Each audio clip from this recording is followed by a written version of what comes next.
Hizkuntza, errealitatea deskribatzeaz gain, berau sortzeko gai ere bada. Euskal esaldi zahar batek honela dio. Izena duen guztia omen da. Hilabete hauetan, zoritxarrez, hiztegi hotz, urruna eta grisa nagusitu zaigu. Pandemia, gaixotasuna, bakardadea, krisia, PCR, pobrezia, egoneza, anabasa. Guk, ostera, emozioetan oinarritzen den hiztegia berreskuratu nahi dugu. Presarik gabe osatu. Besarkatu nahi ditugu hitzok. Gogora ekarri nahi ditugu, gure nortasuna eraikitzen dituzten hitz taupadak. Galasi. Liburua. Familia. Elkarrezi eguna. Taldea. Babesa. Jaixa. Elkarrezi. Aitxajun. Amandria. Ipuña. Paseoa. Besarkada. Elkartasuna. Etxe. Entzun. Hortua. Elkarrizko. Olaza. Afaria. Postrea.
Noiztik da negarrik eian aztiara ifarra erakusten dut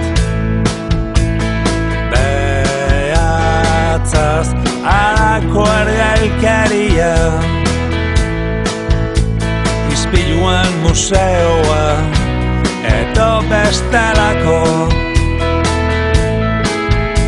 Desesperazioekin ze bost inporta zer infernuak dena da zer nahi gozea detuain Garaipenik eta galtzeko lilabe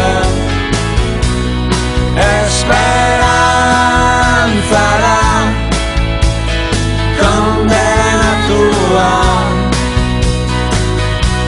Eskuta begiz, kanpoko bakarda Eskerrik asko, elkarreziko hiztegi berri honen taupada izateagatik. Garaipenik eta galtzekorik jabe Esperantzara kondenatua Garaipenik eta galtzekorik jabe Esperantzara